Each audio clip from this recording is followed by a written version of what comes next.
is the Ekstrom chair, designed in 1972 by Terdier Ekstrom, and in 2025, one of these costs about $3,500. But what if I could just 3D print it? Okay, obviously it's not that simple. This crazy looking chair is perfectly upholstered foam on a complex metal frame. So much more complicated than the single piece plastic chairs I've 3D printed in the past, and I've never even attempted upholstery. I don't know if this is salvageable. But I'm not one to shy away from a challenge, and from the moment I saw this chair, I was obsessed. I had so many questions that just needed answering. Is it actually comfortable? Is it worth $3,500, or is this a scam for rich people? Could I make one with normal 3D printers? Would my wife let me put it in our living room? Oh my god. It's a monster. Well, there was only one way to find out, so I prepared myself for a few days of intense 3D modeling because there was no way the furniture maker would just put the 3D model online for free, right?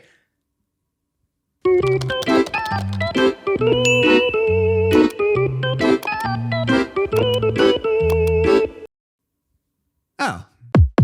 The file was in this weird format, which I had to bring through Blender so I could export an STL, which I could then bring into Fusion, and there we go. We have a perfect 3D model of the Ekstrom chair. Now what? How in the world was I gonna 3D print a full-sized, soft, upholstered chair out of hard plastic?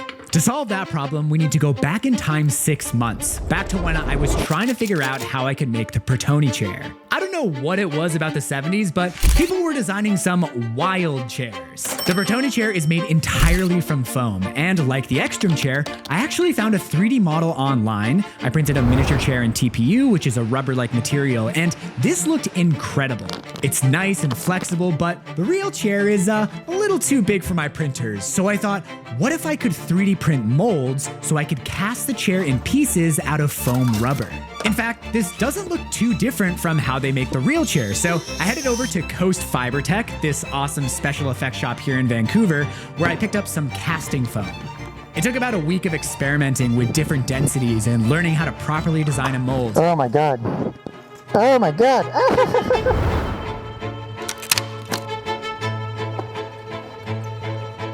All right. Mold 2.0.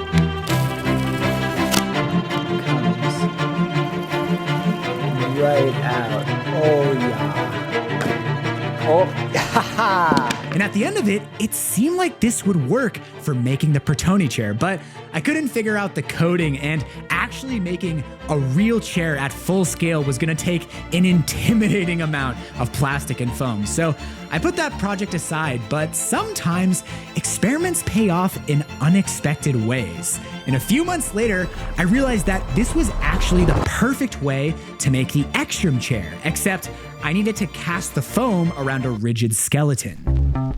Unlike the Bertoni chair, I could find nothing about how the Ekstrom chair is actually made. Well, I did find something. The website says it's a steel frame covered in soft foam, and I found one TikTok that shows a picture of what seems to be the steel frame of the Ekstrom chair made out of bent tubing welded to some steel plates. I couldn't find this picture anywhere else on the internet, so for all I know, it could be AI generated, but it made sense, and it was all I had to go on. So I hopped into Fusion and painstakingly traced the center line of the entire chair. This gave me a path that I could sweep with a pipe tool, and boom, I had a perfect 3D model of the skeleton that I could use to find the exact angles and measurements. So I had a game plan. I was gonna 3D print molds and then cast the foam around a skeleton made from bent steel tubing. Now, I've never done tube bending. People use it to make go-karts and roll cages, but as much as I love learning new skills, it seemed like it would be really difficult to make two identical halves where everything lines up perfectly. Plus, metal fabrication and welding didn't really feel in the spirit of this project. I mean, we're trying to 3D print this chair at home. But then I remembered a video by Alexander Chappelle where he 3D prints a go-kart. Instead of bending steel tubes, he uses aluminum tubing for the straight sections and 3D prints to create all of the angles. This was perfect for the Ekstrom chair. No expensive industrial tools, no welding, no guesswork with bending. I could just design everything in CAD and then print out the exact right shapes. I had no idea of all the problems this would cause later on. Oh gosh. Oh, why didn't I just do the tube? Bright lights. But for now, I was blissfully ignorant and so excited to finally start 3D printing pieces and make my very own Ekstrom chair. Before casting, I painted the inside of every mold piece with 2 coats of mold release. The casting foam sticks to everything, so if you don't do this, you'll probably tear the foam while pulling it out of the mold. I printed these caps out of PET G for each of the 4 feet. This gives a nice solid base for the chair to sit firmly on the ground. It also has an alignment sleeve for the end of the pipe, and I included these 4 little studs to create a mechanical bond between the 3D print and the foam. This slots into the first mold piece with a little alignment pin. The back legs have a slight tilt, so it is critical that this is rotated to the correct angle. And I got the aluminum pipe from my local metal supplier. It's 1.25 inches in diameter. It's got a nice beefy 1/8 inch wall thickness, so it should be plenty strong, or at least I thought. Okay, well, yeah, those are really splaying out. All right. Don't worry, we'll fix that later, but for now, I stopped at the Vancouver Hackspace to cut my pipe segments to length, and it was time to set up the first casting. This will be one of the back legs, and as you can see, I got a little fancy with the connections, decided to do sliding dovetails without realizing that this would make it impossible to remove the molds without destroying them. Luckily, I figured this out before printing the other 20 mold pieces. All right, let's do this. This first casting was so exciting. All my experiments were finally paying off, my confidence was at an all-time high. Oh my God, I'm so nervous. The foam I'm using expands 11 times, and it was so satisfying getting the quantity spot on. Great first casting, and I felt on top of the world, although I was blissfully unaware of the surprise awaiting me inside. Oh, whoa. Huh? It was gonna be a few days before I learned that particular lesson, but first, I had so much 3D printing to do, which was honestly the easy part of this project because of one of my longest running sponsors, Bamboo Lab. Bamboo makes all of my 3D printers. They are crazy fast, dead on reliable, and I had every single one cranking out mold pieces, which were all printed using Bamboo PLA. I also printed a few in their color-changing silk PLA because, of course, the massive build volumes of the H2S and the H2D came in clutch for this project. I could print these huge molds for the seat in one shot. The Bamboo Lab H2D has dual nozzles, and this was key for printing the skeleton pieces. These are all printed in PAT CF, a super strong carbon fiber reinforced nylon. I've used this a bunch for strength applications like shelf brackets for my tiny library, and Alexander Chappelle uses the same filament for his go-kart, so it seemed like the obvious choice, but because the material is so strong, removing support material is a nightmare. So I loaded this green filament into the second nozzle. This is a special support interface filament, and it only prints between the support material and the print itself. So one spool lasts pretty much forever, and it lets you easily detach support material from your finished print. All right, it's been curing for like, I don't know, a day, 2 days, but it only actually has to cure for about 2 hours before it's ready to be demolded. I want to keep the bottom molds on for alignment, but we can take off this top guy. I managed to cram almost all of my mistakes into this first mold. I was a little confused why it was so difficult to remove this cap until... Oh boy. Okay, well that just broke. No! A lot of my mistakes in this project come from overcomplicating things, and this mess of plastic was supposed to form an alignment cavity in the foam so that the first 3D printed skeleton piece would be rotated to the exact right angle, which is kind of the worst way to do it, and as you'll see in a moment, this is totally unnecessary. But I was kind of happy to get these mistakes out of the way because while I was casting the chair, I was designing and printing the rest of the mold so I could update my model on the fly so the rest of the pieces wouldn't have all of my past mistakes. Took a little bit of oil to get that 3D print in place, and now you can see why my cast-in alignment slots were unnecessary. The next mold slots into the previous one in exactly the right orientation, and the end caps hold the 3D printed skeleton at the right angle. And now we were off to the races. With some valuable lessons under my belt, I dropped $200 on a gallon kit of the casting foam, which should be more than enough for the entire chair. I might not have enough of this left. And continued casting the Ekstrom chair, one 3D printed mold at a time. Let's go. Yes. Let's go. We don't want to watch the news, we just read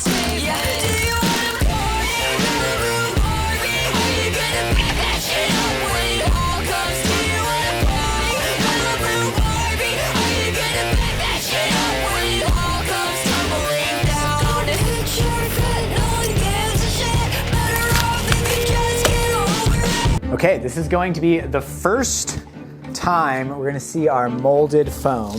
I had to remove these molds because the next piece would kind of wrap around the foam itself, plus I was just really excited to see everything I had casted so far. But I was a bit disappointed to discover that the only way I was getting these molds off was breaking them. We broke our first mold. I think there's gonna be a lot more of that. We'll figure this out before printing the rest of the pieces, but this bad boy was just gonna get destroyed. Oh, I just heard it release. It was like a fart. It sounded like a very satisfying silent fart. Oh, yeah. I hate that I'm like breaking this, and it just feels incredibly wasteful with all the plastic, which I will try to recycle, but I'm trying to also just revel in the fact that this is actually working. Come on, give me that satisfying.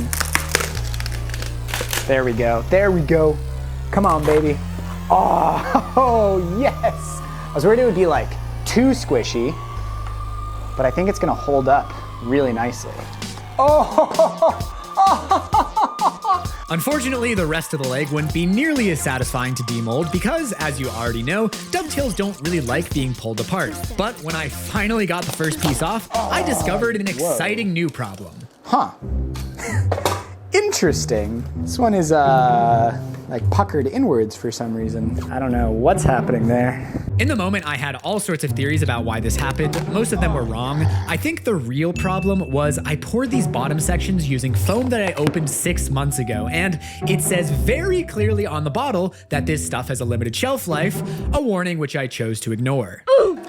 But now I had the big fresh gallon kit, so shouldn't be a problem for the rest of the castings. I also wasn't too torn up about the puckered sections because it's on one of the back legs, which won't really be visible. I was also optimistic that the batting, that's this fluffy stuff, that would sort of hide the puckering before I upholstered the chair with a tubular knit fabric. This stuff was a journey to find. Tubular knit is exactly what it sounds like. It's fabric knit in a tube, like a sock or a hat. And my theory was if I found a tubular knit with the same diameter as the foam, I could pull it over the chair like a sock and have perfect upholstery with no seam. This actually looks very similar to how they upholstered the real chair. I started at my local fabric store, but all the tube knits were too big or too small, and the lady working there was convinced that what I wanted doesn't even exist. But I ended up finding it online at this random sewing store in Montreal. Shout out to Laetitia? Laetitia? Eden and I picked out the color together because the plan was for the chair to go in our living room. Perfect. And this rich red color matches our rug and feels nice and cozy. But I'm getting ahead of myself because before I could even think about upholstery, I had about a week of casting ahead of me.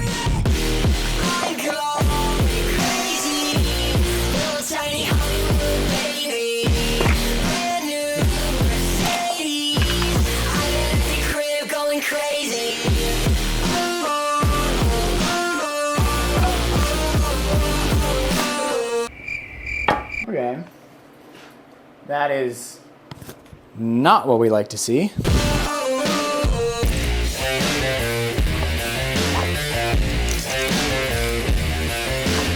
Oh my gosh. No way. Did I get it perfect? Every little relief hole just has a little dot of foam poking out. Wow. Wow. You can't get much more perfect than that. While you're looking down the mountain, what you crying about, crying about, crying about now? You buckle under pressure. Go tumbling, tumbling, tumbling down. Put your foot on Oh, wow. baby, just get over it. Yes. Woo! We got a totally free casting. Okay, so very exciting. This is almost half the chair done. And I say almost because I cast the front legs separately. It will slide on through this exposed pipe. But what I left out of that montage was my overwhelming fear that my piecemeal internal skeleton wouldn't be strong enough. This is kind of the moment of truth because all of the strength and stiffness of this right now might be coming entirely from the mold. So if I take this off and this whole thing flops around like a wet noodle, not gonna be too happy. And as you might have guessed from the music, To be honest, I can feel the joints moving a little bit. Yeah, I can feel flexing right there. So I'm not super happy about that. I was kind of downplaying this in the moment, but this felt really bad. If you've been watching my videos for a while, you might know that I studied structural engineering in college, so anytime one of my projects isn't strong enough, it feels embarrassing. It feels like I failed in this fundamental way. At the very least, I should be able to build a chair that's strong enough to sit on. And it was made worse by this rushing realization that I didn't glue any of the aluminum tubing to the 3D prints. I don't know if I was expecting the foam to like glue the 3D prints to the tubing. It's flexible foam that doesn't make any sense. I mean, the joints were really tight, but some of those sections of tubing are super short. It was just so stupid.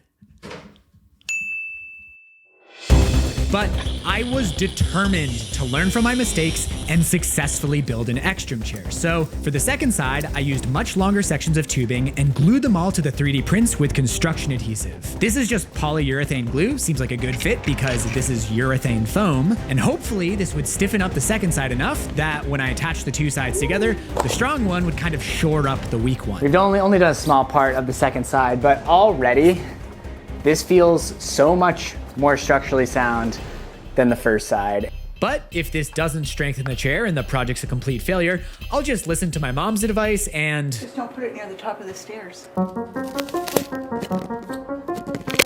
while I'm finishing the second half of the chair, I want to talk about something that I've been avoiding this entire video, and that's the uncomfortable truth that to make these molds, I basically created 10 kilograms of plastic waste. Yeah, I could reuse these molds. I'm not going to. I don't especially want to make a business out of selling knockoff chairs, and I think Verrier Furniture might straight up sue me if I did that. So these are single-use plastic, and that makes me really uncomfortable. This is the left side of the chair. These are all the mold pieces for the right side of the chair. And this entire box is support material. This can't go to a landfill. So I'm not throwing them in the landfill. I'm also not throwing them in the recycling. PLA is notoriously difficult to recycle, at least here in Canada. No, I'm gonna use these to make something new. I hope I have enough plastic to make a crazy colorful dining table, but let me know in the comments what you think I should make. I had an awesome meeting with Brothers Make to learn about DIY plastic recycling and brainstorm some ideas. And the first step is sorting and shredding the plastic. So Verrier, look, I'm literally destroying the molds. You don't have to worry, I'm not putting the STL files online. Please don't sue me. That will be a project for a future video, so make sure to subscribe to see what I build. But for now, heavy part of the video is over, so to lighten the mood, insert satisfying compilation of pulling cured foam out of mixing containers.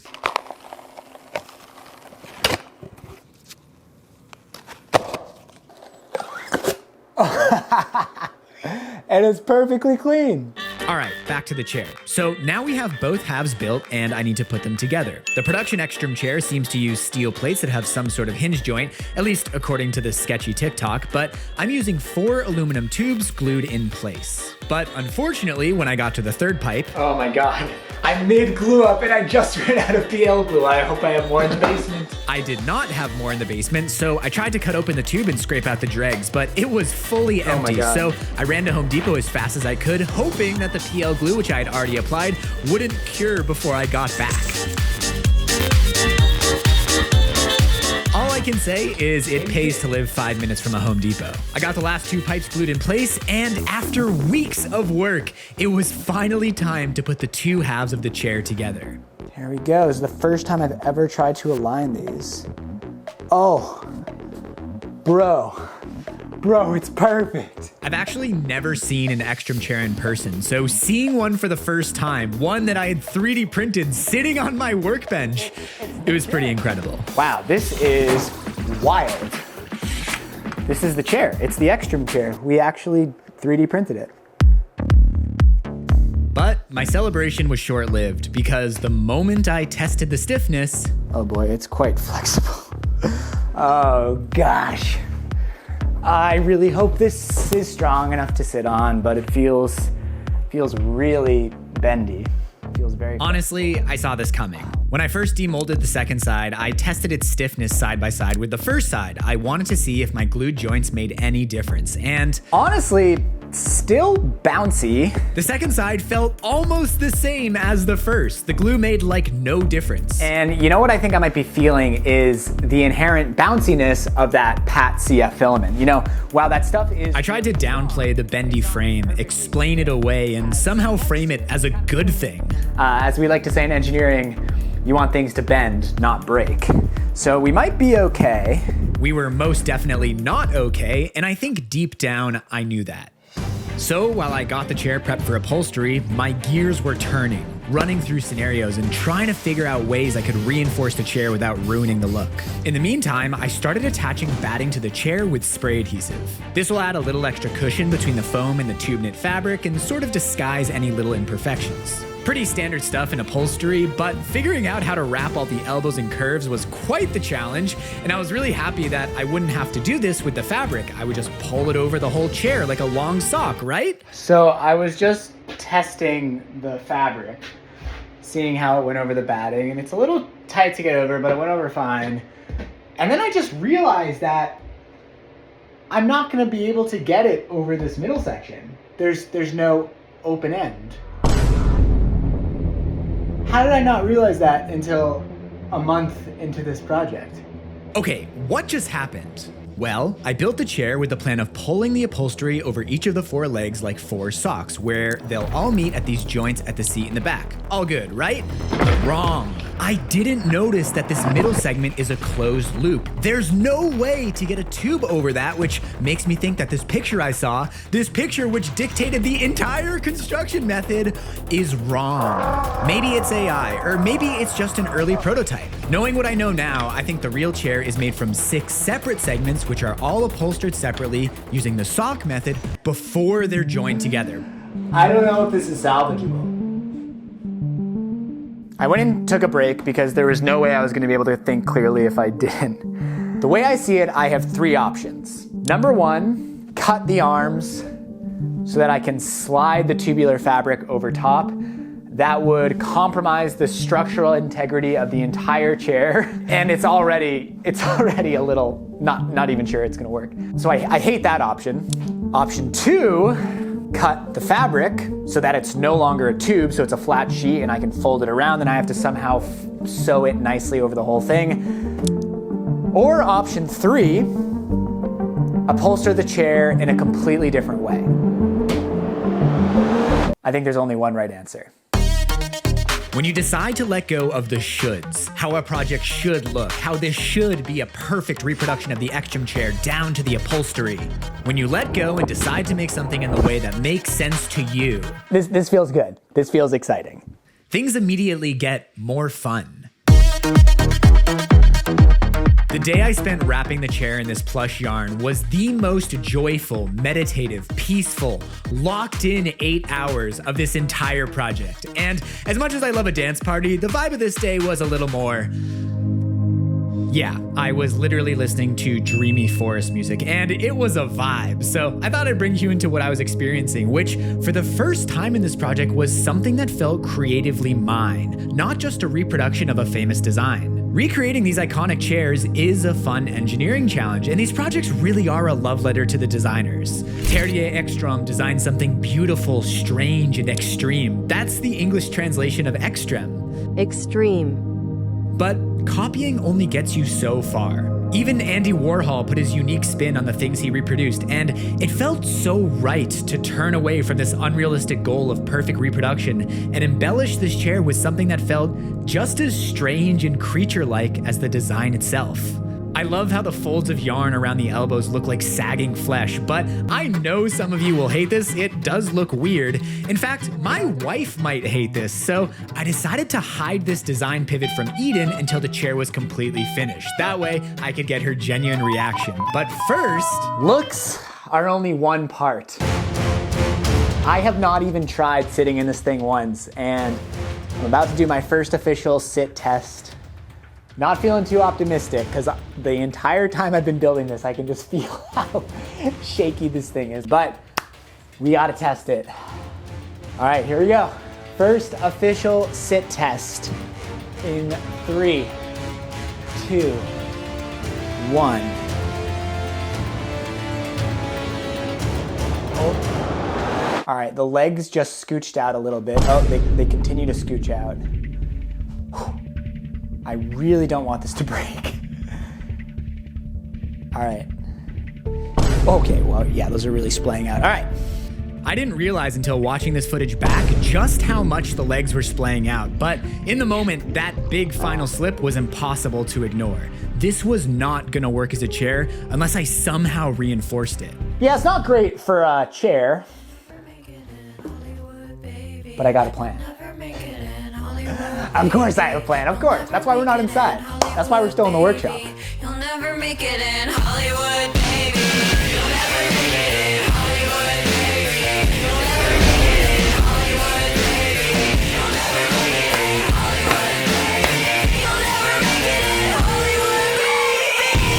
I'm going crazy. Little tiny Hollywood, baby. This thing is so strong. So strong. Triangles, dude. Triangles were the missing piece. They were what Alexander Chappelle used to strengthen his go-kart. They are the key to every strong building, and they were what would keep the 4 feet from splaying outwards. For a finishing touch, I switched my bamboo H2D into laser mode so I could laser cut some cork circles, glued these to the bottom of the frame so I had some nice non-slip feet, and we were finally ready to answer the burning question. Is it comfortable, or do rich people just like spending $4,000 on a chair?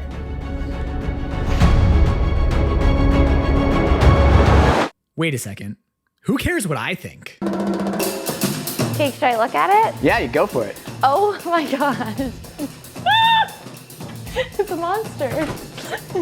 Whoa. That's a little wild. Ooh, it's so soft. This is not, I wasn't expecting, oh, what? Huh? Did the tube thing not work? No. Should I sit? Yeah, go Have for you it. already sat in it? I have sat in Okay. it. You can sit. Okay, wow. Oh, that feels very stable. Whoa, that's surprisingly comfortable. It's so comfortable. Everybody should have a chair like this. This is like a prehistoric animal at like stage 2 of like evolution. So like beautiful. Beautiful. All right, so what do you think? Is it worth $4,000, or do rich people just like spending money? I don't know if this is worth $4,000. What? It looks really cool. It looks like a Jokes aside, Eden liked the chair enough to allow it in our living room, where I think it looks awesome, but I want to get something on the wall behind it, maybe a tapestry, a lamp, a side table. Do you think it could hold the weight of both of us? You want to like strength test it? Yeah. All right. Okay, you can sit on my lap. Oh wow, what role reversal? It's called egalitarianism. Oh yeah, it's fine. Any cracking? No. Wow. Triangles. No, I'm kidding. Thank you so much for watching. This is my dream job, and you guys allow me to do it. So really, thank you. I'm so grateful. I don't say it enough. And Verrier Furniture and the estate of Terrier Ekstrom. I'm now speaking directly to you. This all comes from a place of love and respect. I absolutely love this chair. I think more people should see it. I hope more people buy this chair because they watch this video. And I'm not putting the files online. This is for my own personal use. Please don't sue me. And a special thanks to my top supporters on YouTube memberships and Patreon, Paige Arlt and my mom, Kathy Kurt. Love you, Mom.